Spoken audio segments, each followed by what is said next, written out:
नमस्कार, मैं हूं संजय शर्मा। आप देख रहे हैं 4 PM न्यूज नेटवर्क। भक्तों की बेवकूफी और सरकार के नाकारापन के कारण देश एक अजीब मुसीबत में पड़ता हुआ नजर आ रहा है। कनाडा से हमारे रिश्ते बिगड़ते जा रहे हैं। अमेरिका जैसे ताकतवर देश कनाडा के साथ खड़े होते जा रहे हैं। आप कल्पना नहीं कर सकते, ऑस्ट्रेलिया हो, अमेरिका हो, कनाडा हो, यूके हो, इन सब अगर देश एकजुट होकर भारत के खिलाफ खड़े होंगे तो हमारे और आपके व्यापार के, हमारे आपके आर्थिक फैसलों कितने हद तक प्रभावित हो जाएंगे, कितने हम परेशान हो जाएंगे। अभय दुबे जी से बहुत एक्सक्लूसिव बातचीत की है आज इस विषय पर। हो क्या रहा है, हमारी खुफिया एजेंसी कोई ऑपरेशन करती हैं, कहीं कोई टेररिस्ट मर जाता है, आतंकवादी मारा जाता है, तो यहाँ भक्त लोग चिल्लाने शुरू करते हैं मोदी है तो मुमकिन है। मैंने गोदी मीडिया के चैनलों पे देखा था, पाकिस्तान में कुछ आतंकवादी मारे गए तो चैनलों पे चल रहा था मोदी है तो पाकिस्तान में घुस के मारा। अब से नहीं, जब से आजादी के बाद से एक खुफिया विंग है, रॉ जिसको कहते हैं, वो ऐसे ऑपरेशन करते रहे हैं कि अगर भारत की सुरक्षा का कोई खतरा है तो वो उसको न्यूट्रलाइज करें। लेकिन ऐसे ऑपरेशन को महिमा मंडन नहीं होता था। कहते सर्जिकल स्ट्राइक पिछले 30-35 सालों से होती रहती थी। कोई हमारी सीमा में घुसता था, हमारी सीमा में घुसने की कोशिश करता था, हमारी बहादुर सेना उसके अंदर जाकर उसको न्यूट्रलाइज कर देती थी, ठीक दिमाग ठीक कर देती थी। लेकिन कभी भी किसी प्रधानमंत्री ने मंच पर आकर शहीदों के नाम पर वोट नहीं मांगे, सर्जिकल स्ट्राइक के नाम पर वोट नहीं मांगे। ये वोट मांगना बताता है कि हम सेना का गलत इस्तेमाल कर रहे हैं। अब कनाडा और अमेरिका ने हमें ऐसे हालात में फंसा दिया है कि हमें ना उगलते बन रहा है ना निकलते बन रहा है। कनाडा एक ताकतवर देश है, हमारे सालों से उससे बहुत बेहतर रिश्ते रहे हैं, लेकिन पहली बार हम ऐसे हालात में पहुंच गए हैं कि हमें अपना राजदूत वापस बुलाना पड़ा, उनके राजनयिक को निकालना पड़ा। क्यों ऐसा हो रहा है, इसका बहुत जबरदस्त विश्लेषण अभय दुबे जी ने किया है। मेरी आपसे रिक्वेस्ट है, पूरा सुनिएगा, आपको बहुत सारी नई बातें पता चलेंगी। उससे पहले चैनल को ज्वाइन करना और सब्सक्राइब करना ना भूलें। हम चलते हैं अभय दुबे जी के पास। 4 PM न्यूज नेटवर्क में बहुत बहुत स्वागत है अभय दुबे जी आपका। यूं तो हम बहुत बड़ी ताकत हैं, हम कहते हैं हम बहुत बड़ी ताकत हैं, लेकिन दुनिया एक आपसी समझौते पे, आपसी संगठन के तालमेल से चलती है। अमेरिका का हमारी जिंदगी में क्या प्रभाव है ये हम सब बेहतर तरीके से जानते हैं। हमारे कितने व्यापारिक सौदे हैं, किस हद तक हम उनसे फंसे हुए हैं, कर्जा हमारे ऊपर इतना है। इस बीच में हर देश की ये नीति होती है कि वो विदेशों से अपने रिश्ते अच्छे रखे, अपनी विदेश नीति अच्छी रखे। अपने अड़ोस पड़ोस के सब देशों से हमने अपनी नीतियां तबाह कर ली हैं, चाहे वो पाकिस्तान तो हमारा घोषित दुश्मन था। हालांकि ये बात अलग है, गिरा जो बोलता है उन जैसे सरीखे लोगों से कहते हैं, पक्ष बोलता है पाकिस्तान भेज देंगे, पाकिस्तान भेज देंगे।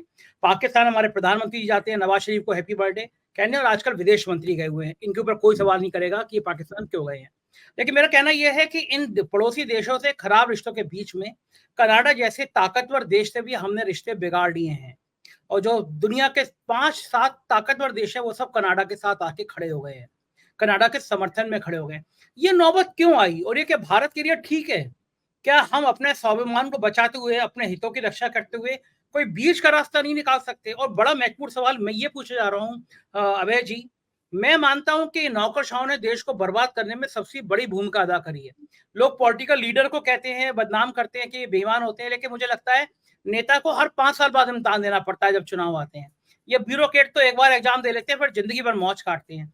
मोदी जी ने ब्यूरोक्रेट पे जो निर्भरता बढ़ाई है कि विदेश मंत्री होगा वो विदेश नीति तय करेगा, अफसर अफसर के रूप में विदेश मंत्री बनेगा, कोई अफसर रेल चलाएगा, रेल दुर्घटनाओं का हमने हाल देखा।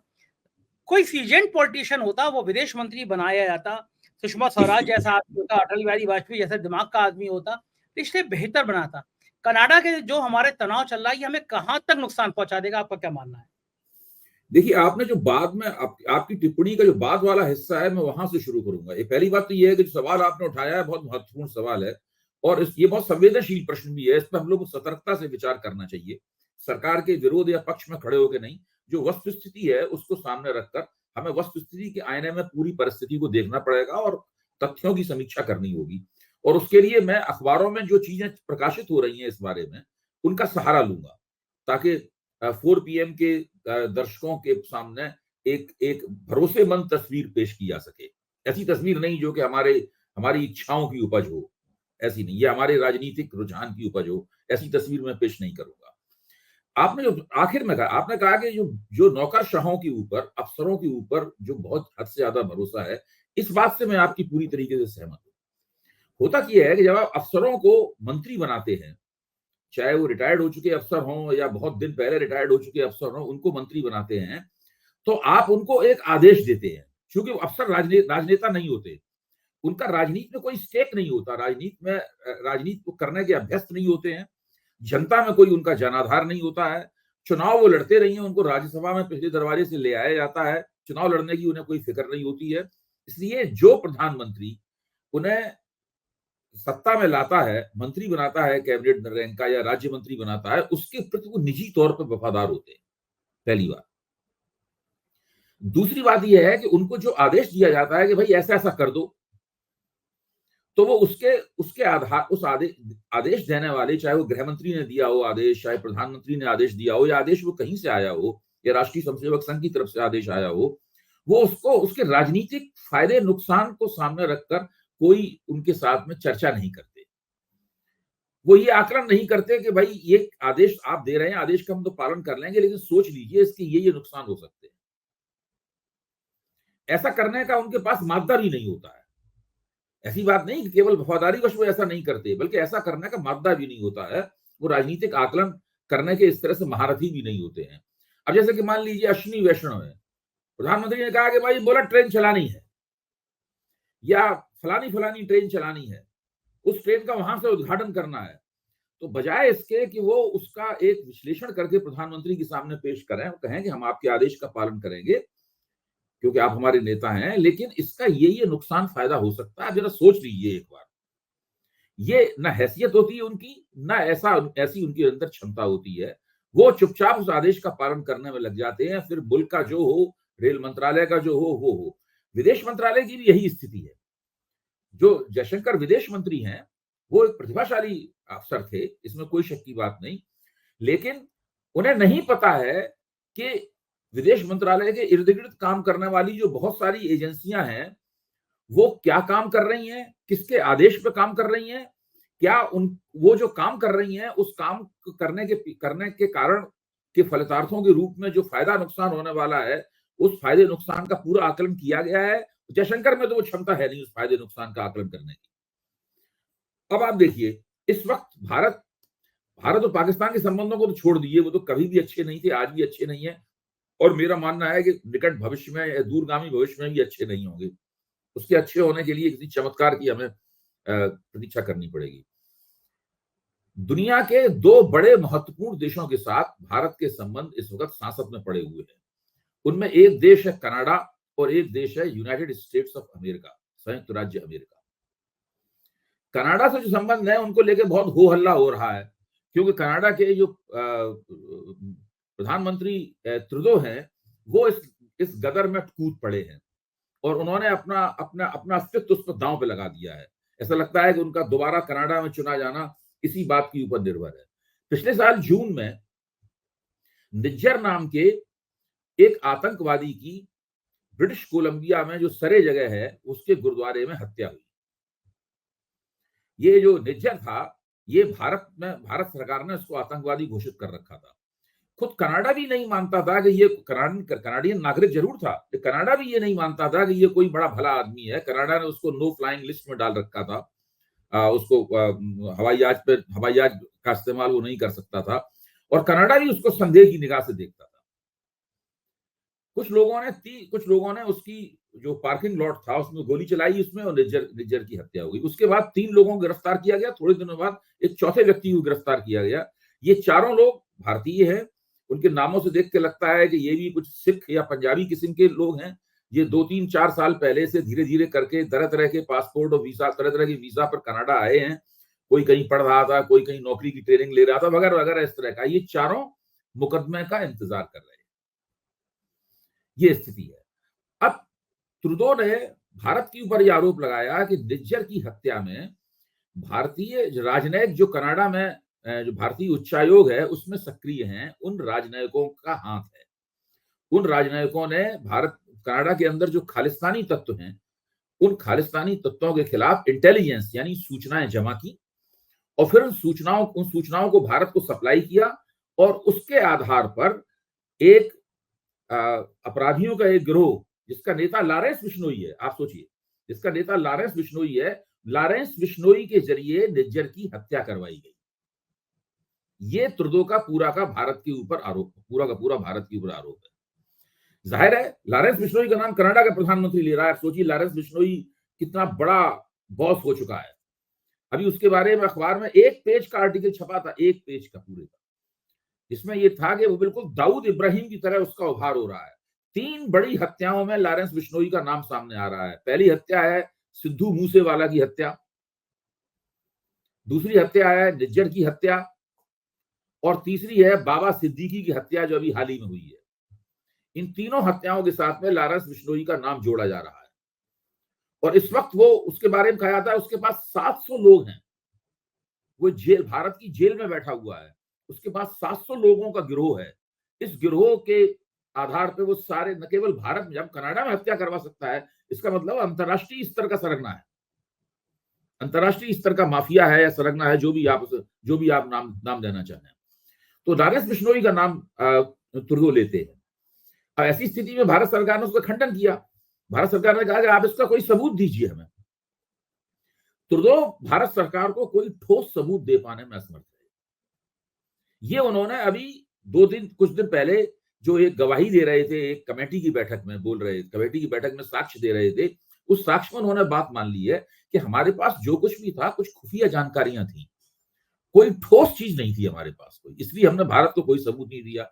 बदले उन्होंने भारत से ये कहा कि सबूत है आपके पास, और वो सबूत आपकी सुरक्षा एजेंसियों में है।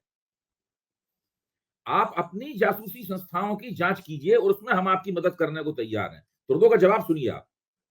ट्रुडो ने कहा कि सबूत हमारे पास नहीं है, सबूत आपके पास है और वो आपकी सुरक्षा एजेंसियों के भीतर है। आप उसमें, हम आपके साथ सहयोग करने को तैयार हैं। आप उसमें जांच करेंगे तो आपको वो मिल जाएगा। भारत सरकार ने उसकी बात मानने से मना कर दिया, जो कि सही बात है, बिल्कुल नहीं। मैं भी बात मानने से मना कर देता। मैंने उनसे, भारत सरकार ने उनसे कहा कि आप इसका ठोस सबूत कीजिए, वरना ये सब करना बंद कीजिए।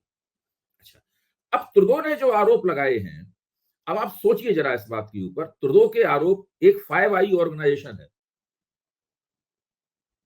जो 5 आई ऑर्गेनाइजेशन है, उसके अंदर 5 दुनिया के बड़े देश जो हैं वो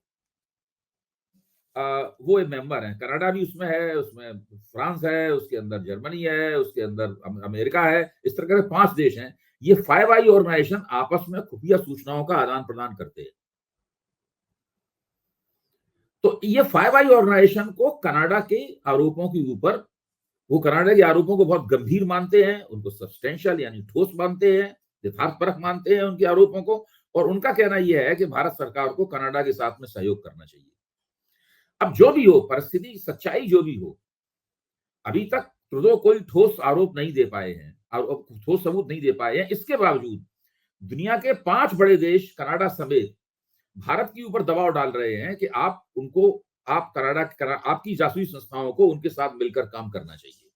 तो एक तो पहलू ये है। अब मैं आता हूं अमेरिका के ऊपर। देखिए ये बहुत महत्वपूर्ण मसला है, इसको समझ लीजिए। बिल्कुल कनाडा से अमेरिका ने भी जो आरोप लगाया है वो भी लगभग इसी से मिलता जुलता है, लेकिन शैली दोनों की अलग है और भारत की अनुक्रिया भी अलग है, भारत का रिस्पॉन्स भी इस पर अलग है। कनाडा से भारत के संबंध बुरी तरह खराब हो चुके हैं। कनाडा ने भारत के उच्चायोग के राजनयिकों से कहा कि हम इनके साथ पूछताछ करेंगे, निज्जर की हत्या में इनसे पूछताछ करेंगे, आप इनसे जो डिप्लोमेटिक इम्यूनिटी है वो हटा लीजिए। जैसे ही उसने कहा कि डिप्लोमेटिक इम्यूनिटी हटा लीजिए, भारत ने उन लोगों को वापस बुला लिया है और यहां से वो लोग एक्सपेल कर दिए। कनाडा के कुछ जो राजनयिक थे उनको निष्कासित कर दिया। तो बिल्कुल संबंध इस पर रसातल में पड़े हुए हैं। अमेरिका में साहब, अमेरिका में एक किसी नज्जर जैसा ही आदमी है, इसका नाम है गुरपतवंत सिंह पन्नू। वो निज्जर जैसे ही आदमी, वो भी खालिस्तानी है, भारत के 2 टुकड़े कर देना चाहता है, वो वहां पर रहता है और कनाडा में भी सक्रिय रहता है। अमेरिका और कनाडा के बीच में आवाजाही उसकी लगातार बनी रहती है।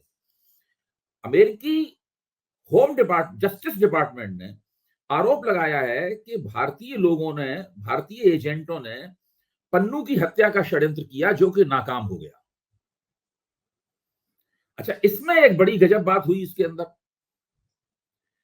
अमेरिकी जस्टिस डिपार्टमेंट ने आरोप लगाया और भारत से कहा उन्होंने कि CC1 नाम का एक व्यक्ति है। CC1 एक कोड नेम है। वाशिंगटन पोस्ट ने इसकी असलियत भी जाहिर कर दी है इस व्यक्ति का असली नाम है विक्रम यादव, CC1 उसका कोड नेम है। कि CC1 जो है ये साजिश उसका किया धरा है। हुआ घटनाक्रम इस तरीके से चला कि CC1 ने निखिल गुप्ता नाम के एक व्यक्ति से, जो कि बिचौलिया था, उससे संपर्क किया और उससे कहा कि भाई पन्नू की हत्या करनी है। ये मैं आपको बहुत ही सरल भाषा में बता रहा हूं, मामला बहुत ही जटिल है। पन्नू की हत्या करनी है।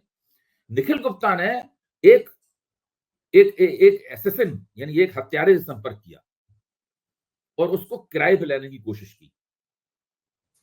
हुआ ये कि जिसको वो किराए का हत्यारा मान रहे थे, वो एजेंट थे, वो अमेरिकी सुरक्षा एजेंसी का एक एजेंट, अंडर कवर एजेंट था। सुना जाता है शायद वो federal bureau of investigation FBI के एजेंट था, या किसी और भी कई सुरक्षा एजेंसियां हैं, होमलैंड है, कई एजेंसियां हैं जिनके बारे में हम लोग कम जानते हैं, उनका वो एजेंट था। तो जब उससे यानी गलत व्यक्ति से उन्होंने संपर्क कर लिया, उसी में उस पूरे मसले की पोल खुल गई। अब इस निखिल गुप्ता नाम के व्यक्ति को, जिसने उस अंडर कवर एजेंट संपर्क किया था, इनको चेकोस्लोवाकिया की राजधानी प्राहा से गिरफ्तार कर लिया गया है और वो अमेरिकी जेल में मुकदमे का इंतजार कर रहा है। जब अमेरिकी जस्टिस डिपार्टमेंट ने भारत के सामने ये तथ्य रखे, तो भारत सरकार को उसमें सक्रिय होना पड़ा। भारत सरकार ने जिस दिन भारत ने कनाडा से अपने उच्चायुक्त को वापस बुलाया, उसी दिन भारत सरकार ने अमेरिका को ये जानकारी दी, अमेरिकी जस्टिस डिपार्टमेंट को ये जानकारी दी कि हमने CC1 को गिरफ्तार कर लिया है, यानी विक्रम यादव को गिरफ्तार कर लिया है, स्थानीय स्तर के आरोपों के तहत गिरफ्तार कर लिया है और अब वो सरकारी नौकरी में नहीं है। अब जिस दौरान में आरोप था, ये CC1 जो है ये गवर्नमेंट ऑफिशियल है, सरकारी अधिकारी है। अब भारत सरकार कहना है कि उसको नौकरी से निकाल दिया गया है और हमने उसको गिरफ्तार कर लिया है और हमने एक जांच कमेटी बनाई है। ये जांच कमेटी तुरंत अमेरिका जाएगी और जस्टिस डिपार्टमेंट के साथ में मिलकर एक जांच करेगी कि ये मसला है क्या। आप देखिए, दो आरोप हैं, एक कनाडा द्वारा लगाया गया आरोप, एक यूनाइटेड स्टेट्स ऑफ अमेरिका द्वारा लगाया गया आरोप। दोनों आरोपों की प्रकृति एक सी है, एक जगह हत्या हो गई है, एक जगह हत्या की साजिश नाकाम हो गई है। दोनों ही खालिस्तानी आतंकवादी अलगाववादी तत्व हैं। जो निज्जर है और पन्नू, दोनों के अंदर कोई बुनियादी रूप से फर्क नहीं है। अच्छा, दोनों ही ये जो तत्व हैं, ये इनका भारत में कोई समर्थन नहीं है।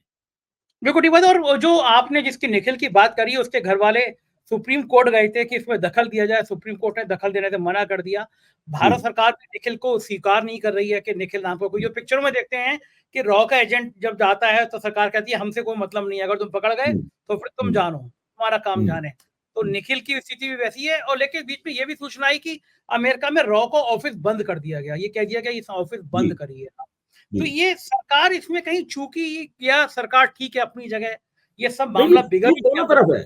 देखिए, चूक दोनों तरफ है। भारत सरकार कहती है, यूनाइटेड स्टेट्स ऑफ अमेरिका से कहती है, कनाडा से भी कहती है कि ये गवर्नमेंट पॉलिसी नहीं है। देखिए, हमेशा क्या होता है कि स्टेट विद इन स्टेट होता है।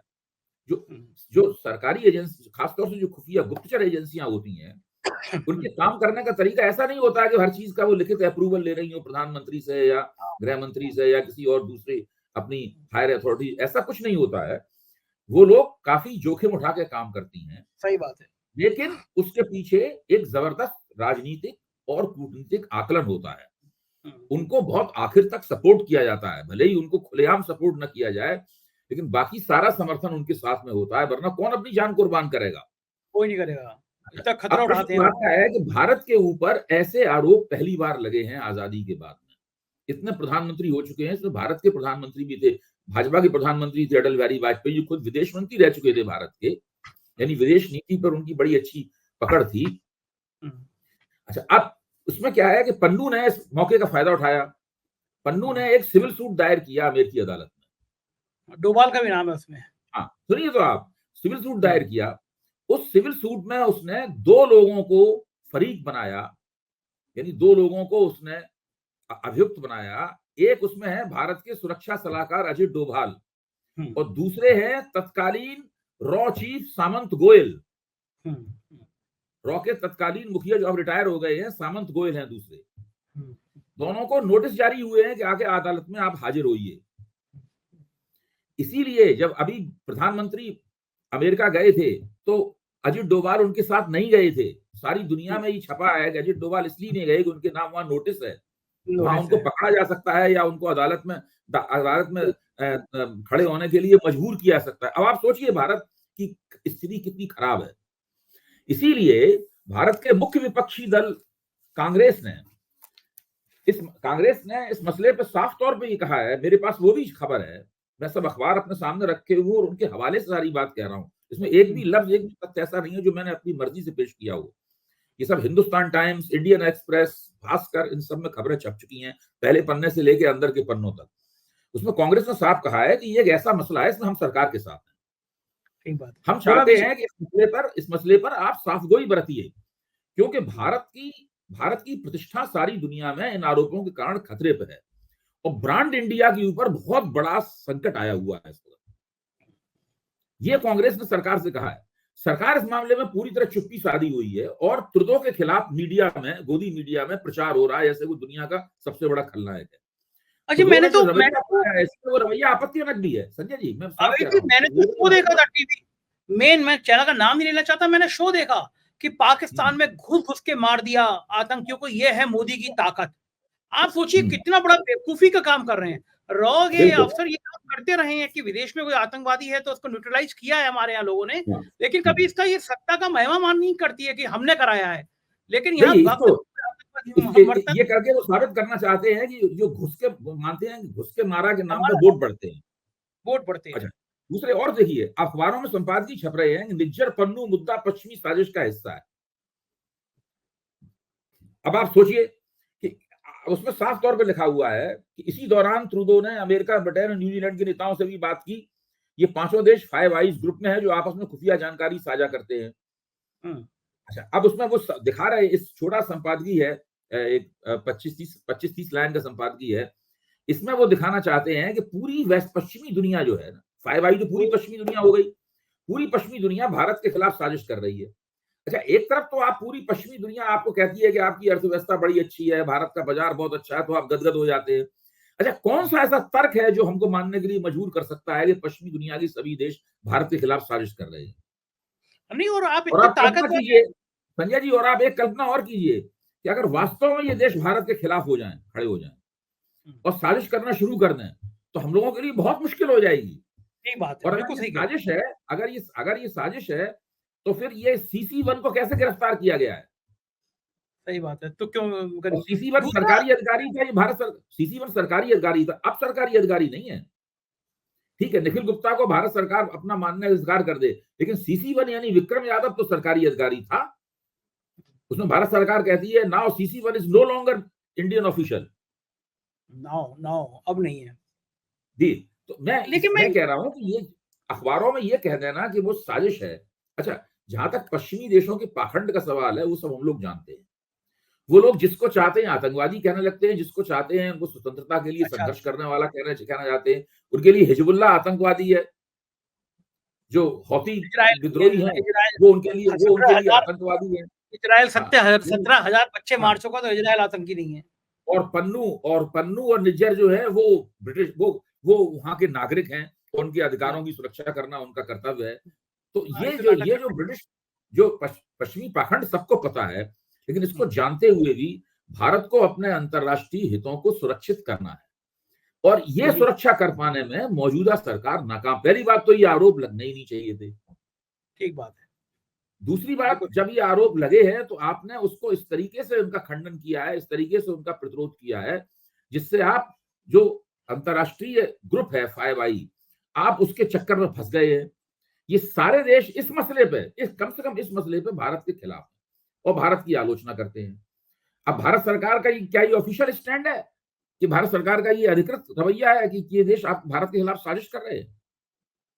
नहीं कह सकती ऐसा किया सकता है? देखिए, बहुत खराब स्थिति में फंसे हुए हैं लोग। कहा तो नोएडा चैनल के एंकर और एंकरनिया डांस कर करके कह रहे थे कि पापा ने बार रुकवा दी, पापा जाते हैं तो बीच में रूस और यूक्रेन का युद्ध रुक जाता है। पापा मणिपुर के 22 लाख आबादी वाले मणिपुर को शांत नहीं कर पा रहे हैं, लेकिन पापा दुनिया के नेता। एक फोटो चल गई थी कि थोड़े मोदी जी आगे चल रहे थे, बाकी नेता पीछे थे, कि पूरी दुनिया ने नेतृत्व मान लिया है मोदी जी का। और कहा यह है कि जो ताकतवर देश है वो मोदी जी को आंख दिखा रहे हैं। लेकिन अभय जी, सर्जिकल स्ट्राइक अब से नहीं 20 सालों से, 25 सालों से होती रही है। अगर हम लोग बॉर्डर के आसपास एक्टिविटी करते रहते हैं, लेकिन पहली बार हुआ हम सर्जिकल स्ट्राइक के नाम पर वोट मांगते हैं। शहीदों के नाम पर वोट मांगते हैं। जब विदेश नीति की ऐसी धज्जियां उड़ेंगी, सेना का ऐसा इस्तेमाल किया जाएगा, तो किसी भी सरकार के लिए असहज स्थिति आनी थी। जब भक्त कहेंगे कि हमने घुस के मार दिया, हमने नेपाल में मार दिया, हमने पाकिस्तान में मार दिया, हमने यहाँ मार दिया, अगर भक्त कहेंगे और उन भक्तों को प्रधानमंत्री फॉलो करेंगे ट्विटर पे, एक्स पर, तो ये तो स्थिति शर्मनाक स्थिति देश के सामने आनी थी। सरकार क्या पूरी तरह दोषी नहीं है हालात को बनने के लिए? देखिए, मैं तो यहां तक कहने के लिए तैयार हूं कि अगर कनाडा ने निज्जर की हत्या को एक मुद्दा ना बनाया होता और इस दंगल में त्रुदो खुद न कूदे होते, और उधर अमेरिकी जस्टिस डिपार्टमेंट ने पन्नू की हत्या की कोशिश को मुद्दा न बनाया होता, और कहीं पन्नू की हत्या की जो साजिश जो हो रही थी, जिसने भी की हो, मैं उसका नाम नहीं जानता, मैं उसके बारे में क्यों कहूं, वो अगर कामयाब हो जाती तो कुछ दिनों बाद भक्त लोग ये भी कहते हैं कि हम लोगों ने खालिस्तानी आतंकवादियों का विदेशों में सफाया कर दिया। देखिए मोदी है तो मुमकिन है, देखिए मोदी है तो मुमकिन है, इस प्रकार की बातें कही जाती। मैं ही कह रहा हूं, बहुत ही नाजुक और संवेदनशील मसला है। इस मसले पर भक्तों को भी उन्हें नियंत्रित करना चाहिए, भक्तों को भी कंट्रोल करना चाहिए, और ये बात जल्दी ही लोगों की समझ में आ जाएगी कि कनाडा के साथ भारत के जो संबंध खराब हुए हैं, भारत इस मामले को लेकर अमेरिका के संदर्भ में बहुत सतर्क है। भारत अमेरिका से उस तरह के संबंधों को खराब करने की स्थिति में नहीं है। ऐसा नहीं है कि एक दिन ऐसा हो कि भारत अमेरिका के यहाँ राजदूत को निष्कासित करे और वहां से भारत के राजदूत निष्कासित हो जाएं, तो बहुत बुरी स्थिति होगी। तो इसलिए इस वक्त भारत की विदेश नीति कई मसलों पर बहुत नाजुक दौर से गुजर रही है। हम देख चुके हैं कि भारतीय सुरक्षा एजेंसियां का बांग्लादेश में क्या हाल हुआ, उनका मालदीव में क्या हाल हुआ, अफगानिस्तान में उन्होंने कैसी नाकामी हासिल की, नेपाल में उनको क्या नाकामी हासिल हुई, ये सब चीजें हम लोग देख चुके हैं। और अब कनाडा और अमेरिका के सवाल के ऊपर तो बात हद से ज्यादा बढ़ चुकी है, मामला बिल्कुल सिर पे चढ़ चुका है। और अगर भारत सरकार ने कुछ बुद्धिमान लोगों को तैनात करके इस मसले को किसी तरीके से दुरुस्त नहीं किया, तो इसका भारत का अल्पकालीन नुकसान भी होगा और दूरगामी नुकसान भी। बिल्कुल ठीक। आखिरी सवाल, क्या भारतीय जनता पार्टी के नेताओं के लिए वक्त नहीं आया कि मोदी जी से कहें कि ये जो नौकरशाह आ गए हैं, जिंदगी भर नौकरी करी और नौकरी का ट्रैक रिकॉर्ड भी बहुत ज्यादा उल्लेखनीय नहीं है, उनको महत्वपूर्ण मंत्रालय दे दिए गए हैं। हालत यह है कि रेल दुर्घटनाएं इतनी हो रही है, कभी नहीं हुई, विदेश नीति फ्लॉप होती जा रही है। तो जो महत्वपूर्ण मंत्रालय हैं, इस पे किसी सीजन पॉलिटिशियंस को बिठाया जाए, जिसने जनता को देखा है, जिसने राजनीति को देखा है। ये वक्त आ नहीं गया है जब मोदी जी से कहा जाना चाहिए? बिल्कुल, मैं तो ये कहता हूं, जैसे जयशंकर हैं, तो जयशंकर को विदेश राज्य मंत्री बनाया जाना चाहिए था, और उनके ऊपर जो विदेश मंत्री होता कैबिनेट रैंक का, वो एक पॉलिटिशियन होना चाहिए था जो विदेश नीति में पारंगत होता। उसके बाद वो जयशंकर की जो योग्यताएं और क्षमताएं हैं, उनका वो ज्यादा बेहतर इस्तेमाल कर सकता। अच्छा, दिक्कत की बात यह है कि हमारी जो केंद्रीय कैबिनेट है, उसकी संरचना यह है कि उसमें प्रधानमंत्री और गृह मंत्री से कोई पलट के सवाल नहीं पूछ सकता, कोई कितना भी बड़ा मंत्री हो। बिल्कुल ठीक है। आपको ध्यान होगा कि जब नोटबंदी हुई थी, तो नोटबंदी होने के ठीक पहले जब प्रधानमंत्री ने सूचना दी थी, भाई मैं नोटबंदी करने जा रहा हूं, तो उसमें गडकरी ने खड़े होकर एक सवाल पूछने की कोशिश की थी, तो उनको बैठा दिया गया था। केवल सूचित किया गया था कि आप ऐसा होने जा रहा है। उसके बाद प्रधानमंत्री गए और उन्होंने वो ऐतिहासिक घोषणा की। तो वहां पर ऐसी स्थिति है भी नहीं। अगर वहां पर कोई राजनेता विदेश मंत्री होता, तब भी क्या वो लोगों से पूछ पाता, जिस तरह के संबंध है। हालांकि नियम यह है कि प्रधानमंत्री होता है वो फर्स्ट अमंग इक्वल्स होता है, समकक्ष लोगों में उसका स्थान प्रधान होता है, लेकिन वो समकक्ष लोगों में होता है। यहाँ स्थिति यह है कि समकक्षता की स्थिति तो है ही नहीं। बिल्कुल ठीक बात है। बहुत बहुत शुक्रिया अभय जी, इतनी ज्ञान वाली आज आपने बातें बताई, लोगों को पता चला होगा कि हम किस हद तक फ्लॉप हो चुके हैं। Thank you. तो ये थे अभय दुबे जी, उन्होंने कितने विस्तार के साथ बताया कि हमारे विदेश नीति के इस तरह हो जाने से हमें कितने गंभीर परिणाम भुगतने पड़ सकते हैं। मुझको यकीन है ये चर्चा आपको पसंद आई होगी। अपनी राय से अवगत कराइएगा। शुक्रिया, थैंक यू।